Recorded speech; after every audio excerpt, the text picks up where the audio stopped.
আসসালামু আলাইকুম ওয়া রাহমাতুল্লাহ। ইন্নাল হামদালিল্লাহ নাহমাদুহু ওয়া নাস্তাঈনুহু মান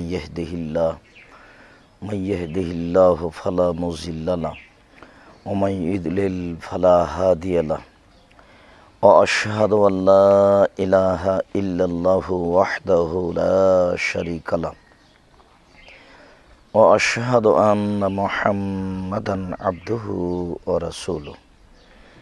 আম্মা বাদ। সম্মানিত দর্শক মণ্ডলী, দিনী মুসলিম ভাই বোন, আপনারা জানেন আমরা নিয়মিত বুখারীর দার্স দিয়ে আসছি।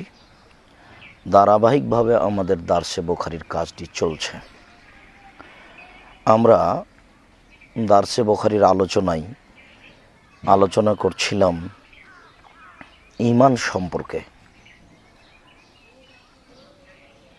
আজকে আমরা ঈমান সম্পর্কে আলোচনা করতে গিয়ে যে বিষয়টি নিয়ে আলোচনা করব তা হচ্ছে মানুষ যে মানুষকে পরস্পর ভালোবাসবে, এটাও ঈমান। মানুষ যখন চলাতে ফিরাতে কর্মে কথায় তার ভাইকে ভালোবাসবে, মূল্যায়ন করবে, তখন এটা হবে ঈমানের পরিচয়। যদি এমনটা না থাকে তাহলে প্রমাণ হবে যে তার কাছে ঈমান নেই। এই কথাটি পেশ করতে গিয়ে ইমাম বুখারী রাহিমাহুল্লাহ একটি অধ্যায় উল্লেখ করেন, বাবুন মিনাল ঈমানে আইয়ুহিব্বা লি আখিহি মা ইউহিব্বু লিনাফসিহি। এটা একটি ঈমান যে মানুষ নিজের জন্য যা ভালোবাসে তা অপরের জন্য ভালোবাসবে, তার ভাইয়ের জন্য ভালোবাসবে। এই কথাটির বাস্তবতা আমাদের কাছে নেই বললেই চলে। আমরা সাধারণত দুনিয়ায় বেঁচে থাকাকালীন চলাফেরা সময়, বসবাসের সময় নিজের সুবিধাটাই আমরা বেশি বুঝে থাকি। যেমন আপনাকে আমরা বলি যে আমরা যখন মানুষকে টাকা দিই তখন ছিঁড়ে টাকাটাই আগে দেওয়ার চেষ্টা করি, ময়লাটা আগে দেওয়ার চেষ্টা করি। ভালোটা তো এক পর্যায়ে দিতেই হবে, কিন্তু প্রথমে ভালোটা দিই না কেন? আমাদের ঈমানে ঘাটতি আছে। এই জন্য রাসূল সাল্লাল্লাহু আলাইহি সাল্লাম বললেন, মানুষ নিজের জন্য যেটা ভালোবাসবে অপরের জন্য সেটাই ভালোবাসবে, তখন সে মুমিন। আমরা যখন ভালো টাকাটি দেওয়া, ভালো টাকাটি নিজের কাছে রাখা ভালো মনে করি, তখন নতুন টাকাটি অপরকে দেওয়াটাও ভালো মনে করতে হবে। তখনই আমরা মনে করব যে আমাদের ঈমান রয়েছে বা ঈমানের পূর্ণতা আছে, ঈমানে ঘাটতি নেই। যে কোনো ব্যাপারে আমরা একটা ঘরে ঢুকলাম, 2-5 জন ঘরটাতে বসবাস করব। অবশ্যই ঘরটার সবটা সাইড বসবাসের জন্য একরকম হবে না। যে সাইডগুলি জানালার পাশে হবে সেটা বেশি আরামপ্রিয় হবে, যে সাইডগুলি ফ্যানের নিচে হবে সেগুলি বেশি আরামপ্রিয় স্থান হবে। তো আমরা ঢুকেই যদি নিজের সুবিধাটা বাছাই করি আগে, আর আরেকজনেরটি মাথায় না থাকে, তাহলে বুঝতে হবে এটা ঈমানের ঘাটতি। আমাদের ঈমানে যথেষ্ট ঘাটতি রয়েছে বলেই আমরা এটা করে থাকি। রাসূল সাল্লাল্লাহু আলাইহি সাল্লাম বলতে চাচ্ছেন যে একজন মুমিনের জন্য এটা নয় যে অপরের জন্য যেটা ভালোবাসে সেটা নিজের জন্য বাসে না, নিজের জন্য যেটা ভালোবাসে অপরের জন্য বাসে না। অর্থাৎ নিজের জন্য ভালোটাকে মূল্যায়ন করে আর অপরের জন্য ভালোটাকে মূল্যায়ন করে না। মর্মে ইমাম বুখারী রাহিমাহুল্লাহ একটি হাদিস নকল করেন। হাদিসটি আনাস রাদিয়াল্লাহু তাআলা আনহু থেকে বর্ণিত। আনাস রাদিয়াল্লাহু তাআলা আনহু বলেন, নবী করিম সাল্লাল্লাহু আলাইহি সাল্লাম বলেছেন, লা ইউমিনু আহাদুকুম হাত্তা ইউহিব্বা লি আখিহি মা ইউহিব্বু লিনাফসিহি। তোমাদের মধ্যে কোনো মানুষ অতদিন পর্যন্ত মুমিন হতে পারে না যতদিন পর্যন্ত সে নিজের জন্য যা ভালোবাসে তার ভাইয়ের জন্য তা ভালোবাসে না। বসবাসের দিক দিয়ে হোক, চলাফেরার দিক দিয়ে হোক, একটা গাড়িতে উঠে বসার ব্যাপারে হোক, যে কোনো বিষয়ে মানুষ যদি নিজের সুবিধাটাকে আগে প্রাধান্য দেয় আর অপরের সুবিধাটিকে পরে প্রাধান্য দেয়, তাহলে তার ঈমান পূর্ণ নেই। এই কথা আল্লাহ রাসূল বলেছেন। ঈমানের পূর্ণতা হচ্ছে এটাই যে মানুষ নিজের জন্য যেটা ভালোবাসবে অপরের জন্য সেটা ভালো মনে করবে, নিজের জন্য যেটা কল্যাণ মনে করবে অপরের জন্য সেটা কল্যাণ মনে করবে এবং সেটাকেই গ্রহণ করবে, তাহলে বোঝা যাবে যে তার ভিতরে ঈমানের পূর্ণতা রয়েছে। সম্মানিত দর্শক মণ্ডলী, আমরা একটা কথা বলতে যাচ্ছি, তার আগে আমাদেরকে আপনাদের সামনে একটা হাদিস পেশ করি।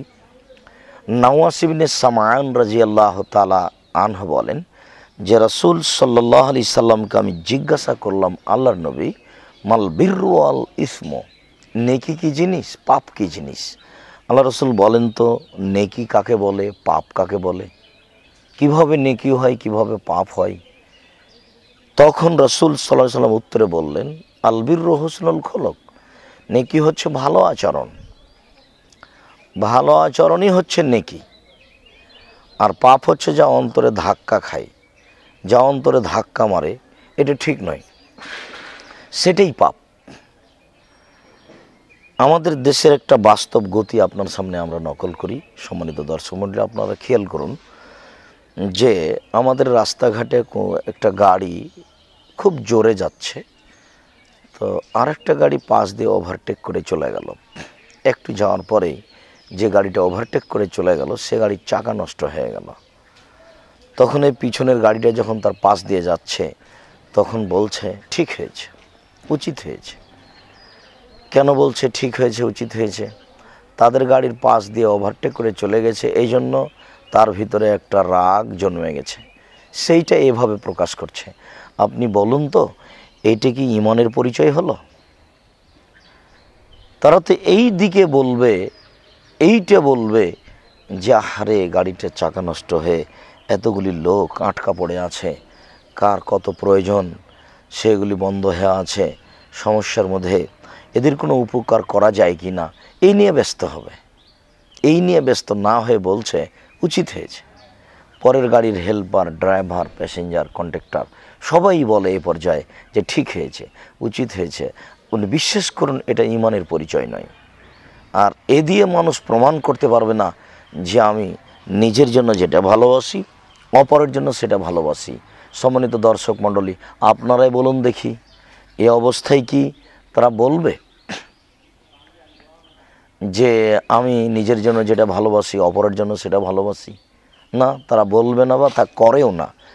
মানুষ মাত্র হয় এমন তা নয়, মানুষের যখন ঈমানের ঘাটতি হয় তখনই মানুষ এটা মনে করে।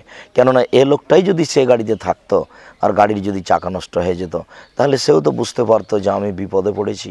তাহলে যারা বিপদে পড়েছে সেটা সে আঁচ করে না কেন? তার ঈমানে যথেষ্ট ত্রুটি রয়েছে। সে নিজের জন্য যা ভালোবাসে অপরের জন্য তা ভালোবাসে না। সম্মানিত দর্শক মণ্ডলী, ইমাম বুখারী রাহিমাহুল্লাহ এই বিষয়ে আরও একটি বাব পেশ করেন যা রাসূল সাল্লাল্লাহু আলাইহি সাল্লামকে ভালোবাসা বোঝায়। তিনি এভাবে উল্লেখ করেন, হুব্বুর রাসূল সাল্লাল্লাহু আলাইহি ওয়াসাল্লাম মিনাল ঈমান, রাসূলকে ভালোবাসা ঈমান। রাসূলকে ভালোবাসা মানে কি? তাহলে কি তাকে দাওয়াত খাওয়াতে হবে? তাহলে কি তার সাথে আত্মীয়তা বজায় রাখতে হবে? তাহলে কি তাকে ঘন ঘন ডেকে বাড়ি নিয়ে যেতে হবে? রাসূলকে ভালোবাসা কি? রাসূলকে ভালোবাসা হচ্ছে তার সুন্নাতকে মেনে চলা। রাসূলকে ভালোবাসা হচ্ছে তার আনুগত্য করা। রাসূলকে ভালোবাসা হচ্ছে তার সার্বিক কথাগুলি মেনে চলা। এটাই হচ্ছে রাসূলকে ভালোবাসা। মানুষ তার সুন্নাত মানে না, অথচ দেখাচ্ছে আমরা রাসূলকে ভালোবাসি। এটা একটা মিথ্যা কথা। তাহলে ভালোবাসা তো দাওয়াত খাওয়ানোর নাম, ভালোবাসা তো তার বাসায় গিয়ে মেহমান হিসেবে দিন কাটানোর নাম। পরস্পরের বাসায় যাবে, পরস্পরকে মূল্যায়ন করবে, এর নাম ভালোবাসা। কিন্তু রাসূল সাল্লাল্লাহু আলাইহি সাল্লামকে ভালোবাসা কি এইরূপ? তাহলে এখন সেটা মানুষ বাস্তব কিভাবে নিয়ে আসতে পারে? সম্মানিত দর্শক মণ্ডলী, আসলে আল্লাহ রাসূলকে ভালোবাসার অর্থ হলো তার সুন্নাতকে ভালোবাসা, তার সুন্নাত অনুযায়ী আমল করা, তার আদেশ নিষেধকে মেনে চলা। যে বিষয়ে তিনি আদেশ করেছেন তা মেনে নেওয়া, যে বিষয়ে তিনি নিষেধ করেছেন তা বর্জন করা। যেটা আল্লাহ তাআলা বলেছেন, ওমা আতাকুমুর রাসূলু ফাখুযুহু ওমা নাহাকুম আনহু ফান্তাহু। আল্লাহ তাআলা বলেন, রাসূল তোমাদের যা দিয়েছেন তা গ্রহণ করো আর রাসূল তোমাদের যা নিষেধ করেছেন তা বর্জন করো। যখন রাসূল সাল্লাল্লাহু আলাইহি সাল্লামের আদেশকে মানুষ মেনে চলবে তখনই তাকে ভালোবাসা হবে। যখন রাসূল সাল্লাল্লাহু আলাইহি সাল্লামের নিষেধকে মানুষ মেনে চলবে তখনই তাকে ভালোবাসা হবে। এই কথাটা আল্লাহ তাআলা নিজে অন্য জায়গাতেও বলেছেন এইভাবে যে ইন কুনতুম তুহিব্বুনাল্লাহ ফাত্তাবিউনি। আল্লাহ তাআলাই নকল করছেন যেই কথাটি রাসূল সাল্লাল্লাহু আলাইহি সাল্লাম বলছেন যে তোমরা যদি আল্লাহকে ভালোবাসতে চাও তাহলে আমাকে ভালোবাসো। আমার ভালোবাসাই নির্ভর করে আল্লাহকে ভালোবাসার উপরে। আমাকে বাদ দিয়ে মানুষ আল্লাহকে ভালোবাসতে পারে না। আমাকে উপেক্ষা করে মানুষ আল্লাহর সাথে সম্পর্ক গড়াতে পারে না। আমাকে উপেক্ষা করে মানুষ আল্লাহর নৈকট্য লাভ করতে পারে না। আমাকে উপেক্ষা করে মানুষ আল্লাহর সন্তুষ্টি অর্জন করতে পারে না। এটা অসম্ভব। যা আল্লাহ তাআলা বলেছেন, যেটা রাসূল সাল্লাল্লাহু আলাইহি সাল্লাম বলছেন, তোমরা যদি আল্লাহকে ভালোবাসতে চাও তাহলে আমাকে মেনে চলো। আমাকে মেনে চলাই হচ্ছে আল্লাহকে ভালোবাসা। তা আমাকে যদি মেনে চলা না হয় তাহলে আল্লাহর সাথে ভালোবাসা থাকে না। যেই কথাটি রাসূল সাল্লাল্লাহু আলাইহি ওয়াসাল্লাম বলেছেন এইভাবে। আবু হুরায়রা রাদিয়াল্লাহু তাআলা আনহু বলেন, রাসূল সাল্লাল্লাহু আলাইহি সাল্লাম বলেছেন, ওয়াল্লাযী নাফসি বিয়াদিহি, আল্লাহর কসম, সেই সত্তার কসম যার হাতে আমার আত্মা রয়েছে। আমি মুহাম্মদ সাল্লাল্লাহু আলাইহি সাল্লাম আল্লাহর কসম করে বলছি। আমাদের নবী বলেন, আমি সেই সত্তার কসম করে বলছি যার হাতে আমার আত্মা রয়েছে। আল্লাহর কসম, লা ইউমিনু আহাদুকুম হাত্তা আকুনা আহাব্বা ইলাইহি মিন ওয়ালিদিহি ওয়া ওয়ালাদিহি। একজন মানুষ অতক্ষণ পর্যন্ত মুমিন হতে পারে না যতক্ষণ পর্যন্ত আমি তার নিকটে তার ছেলে, মেয়ে এবং তার পিতা থেকে প্রিয় না হয়েছি। মানুষ যতক্ষণ পর্যন্ত তার নিজের ছেলে মেয়ে, তার নিজের পিতা মাতার চেয়ে আমাকে প্রিয় মনে না করে ততক্ষণ পর্যন্ত একজন মানুষ মুমিন হতে পারে না। সম্মানিত দর্শক মণ্ডলী, আপনারা এই বাক্যের সারমর্ম উপলব্ধি করুন তো। আল্লাহর নবীকে ভালোবাসতে হবে পিতা মাতার চেয়ে বেশি। আল্লাহর নবীকে ভালোবাসতে হবে ছেলে মেয়ের চেয়ে বেশি। এর বাস্তবতা কি? এর বাস্তবতা হচ্ছে এই, মানুষ জেনে শুনে সজ্ঞানে কোনো সময় তার নীতিমালাকে, তার সুন্নাত পদ্ধতিকে উপেক্ষা করতে পারে না, প্রত্যাখ্যান করতে পারে না। অতক্ষণ পর্যন্ত মানুষ মুমিন হবে না যতক্ষণ পর্যন্ত মানুষ আল্লাহ রাসূলকে ভালো না বাসছে তার ছেলে মেয়ের চেয়ে, তার পিতা মাতার চেয়ে। এটি কি বাক্য? এ দিয়ে রাসূল সাল্লাল্লাহু আলাইহি সাল্লাম কী বুঝিয়েছেন? আমরা তার সাথে কিভাবে ভালোবাসা গড়াতে পারি? একমাত্র তার আদেশ এবং নিষেধকে মেনেই তার সাথে ভালোবাসা গড়াতে পারি। এর বিকল্প কোনো পথ নেই। ঠিক এই কথাটি ওইরূপ যে রাসূল সাল্লাল্লাহু আলাইহি সাল্লাম বলেছেন, কুল্লু উম্মতি ইয়াদখুলুনাল জান্নাহ, আমার উম্মতের সবাই জান্নাতে যাবে, ইল্লা মান আবা, তবে যে ব্যক্তি অস্বীকার করলো। কিলা মান আবা ইয়া রাসূলুল্লাহ, তখন রাসূল সাল্লাল্লাহু আলাইহি সাল্লামকে বলা হলো, আল্লাহর নবী, কে আপনাকে অস্বীকার করলো? আপনি তো বললেন সবাই জান্নাতে যাবে, তবে যে ব্যক্তি আমাকে অস্বীকার করলো, আপনি বলুন তো কে আপনাকে অস্বীকার করলো? তখন রাসূল সাল্লাল্লাহু আলাইহি সাল্লাম উত্তরে বললেন, মান আতানি ফাদাখালাল জান্নাহ, যে ব্যক্তি আমাকে মেনে চললো সে জান্নাতে চলে গেল। ওমান আসানি ফাকাদ আবা, যে ব্যক্তি আমাকে অমান্য করলো, আমার নাফরমানি করলো, সেই অস্বীকার করলো। সম্মানিত দর্শক মণ্ডলী, অত্র হাদিসে ওই হাদিসের বাস্তবতা রয়েছে। একটা মানুষ একমাত্র রাসূল সাল্লাল্লাহু আলাইহি সাল্লামের নীতিমালাকে মেনেই আল্লাহ রাসূলকে সবচেয়ে ভালোবাসতে পারে, ছেলেমেয়ের চেয়ে বেশি ভালোবাসতে পারে, পিতামাতার চেয়ে ভালোবাসতে পারে। পিতামাতাকে ছেড়ে দিতে পারে মানুষ, ছেলে মেয়েকে ছেড়ে দিতে পারে মানুষ, কিন্তু আল্লাহ রাসূলের আদেশকে মানুষ অমান্য করতে পারে না। আল্লাহ রাসূলের সুন্নাতকে মানুষ পরিহার করতে পারে না। আল্লাহ রাসূলের সুন্নাতকে মানুষ উপেক্ষা করতে পারে না। সম্মানিত দর্শক মণ্ডলী, এই কথাটি রাসূল সাল্লাল্লাহু আলাইহি সাল্লাম এক জায়গায় এইভাবে বুঝিয়েছেন যে তিনজন ব্যক্তি আল্লাহ রাসূলের বাসায় আসলো, আল্লাহ রাসূলের ইবাদত জানতে চায় তারা। তো আল্লাহ রসুলের ইবাদত সম্পর্কে বলা হলো তার বাসার পক্ষ থেকে। তখন তারা আল্লাহ রসুলের ইবাদতকে খুব কম মনে করলো। তারা বলল, আইনা নাহনু মিনান নবী সাল্লাল্লাহু আলাইহি সাল্লাম কাদ গাফারাল্লাহু লাহু মা তাকাদ্দামা মিন জামিহি মা তাআখারা। আল্লাহ রাসূল কোথায় আর আমরা কোথায়? আল্লাহ রসুলের তো সব পাপ ক্ষমা করে দেওয়া হয়েছে, তার আগেরও পাপ ক্ষমা, তার পরের পাপ ক্ষমা। তা আমাদের তো ইবাদত রাসূলের সমান করলে হবে না, অবশ্যই আমাদের কিছু বেশি করা লাগবে। এই সিদ্ধান্ত নিয়ে তিনজনের একজন বলল, আম্মা আনা উসাল্লিল্লাহ আবাদা, আমি সারা রাত সালাত আদায় করব। অপরজন বলল, আনা আসুন নাহারা আলা উফতের, আমি প্রতিদিন সিয়াম থাকব, আমি কোনোদিন সিয়াম বাদ দিব না।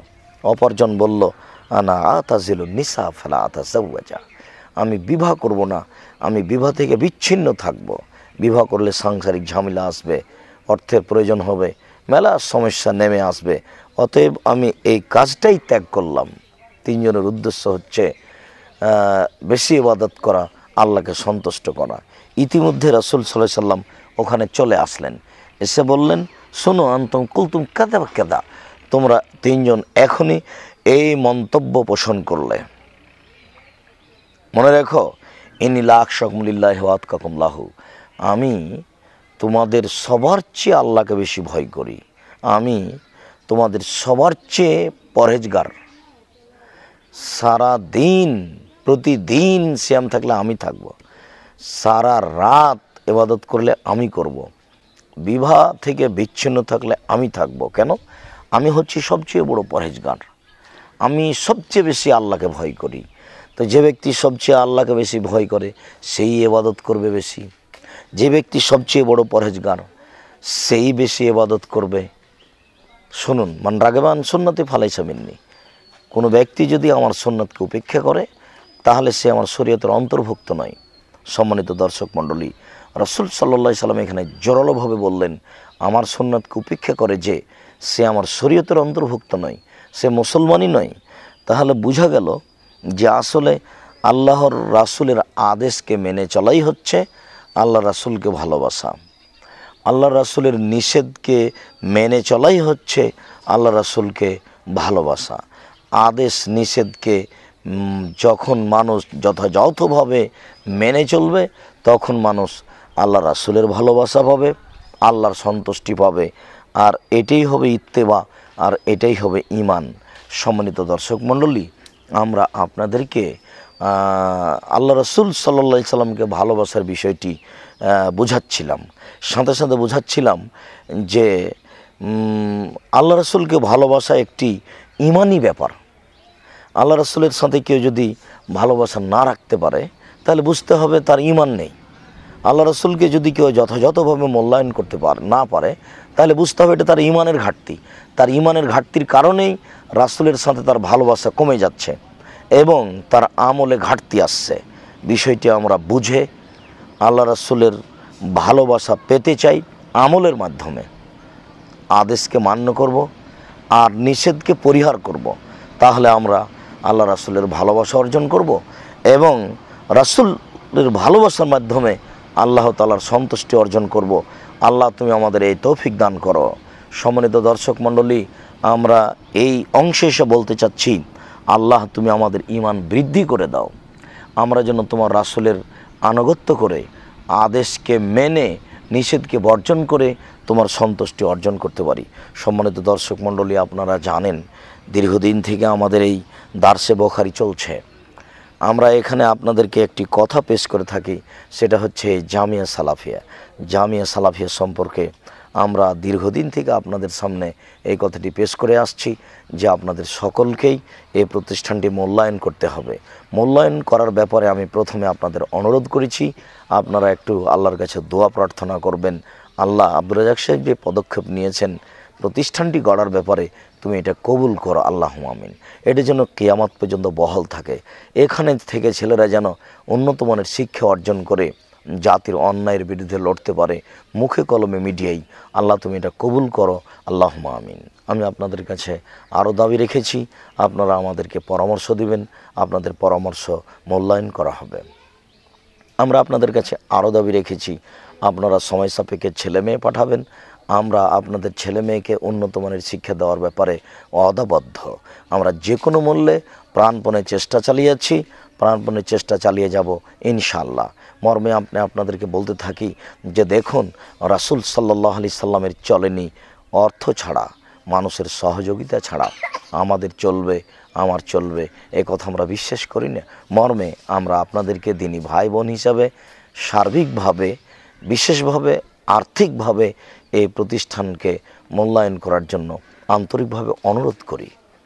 আপনাদের সাধ্যাতীত যার যতটুকু সম্ভব, যেভাবে সম্ভব আপনারা এই প্রতিষ্ঠানে অর্থ পাঠাবেন, সহযোগিতা করবেন, দান করবেন। দান করার ব্যাপারে আপনারা যেই বর্তমান অ্যাকাউন্ট নম্বর ব্যবহার করবেন তা হচ্ছে 0071120004027 আল আরাফা ইসলামী ব্যাংক, রাজশাহী, আব্দুর রাজ্জাক। আমরা আরও একটি বিকাশ নাম্বার ব্যবহার করি 01710888967। এটাই বিকাশ নাম্বার হিসাবে আছে। এই নাম্বারের শেষে 0 লাগালে এটা ডাচ বাংলা হয়ে যাবে, আর এটা আমি ব্যবহার করে থাকি যা আপনাদের অবগতিতে আছে। সকল দিনই ভাই ও বোনকে এই নাম্বারগুলি মূল্যায়ন করে অর্থ পাঠানোর অনুরোধ রেখে আজকের দার্সের বুখারীর এই অংশটি আমরা এখানেই শেষ করছি। আল্লাহ তুমি আমাদের এই দার্সে বুখারী কবুল করুন, আল্লাহুম্মা আমিন। এর মাধ্যমে তুমি আমাদেরকে হেদায়েত দান করুন, আল্লাহুম্মা আমিন। এ বলে আজকের সংক্ষিপ্ত কথা এখানেই শেষ করলাম।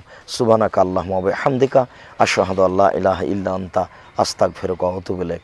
আসসালামু আলাইকুম ওয়া রাহমাতুল্লাহ।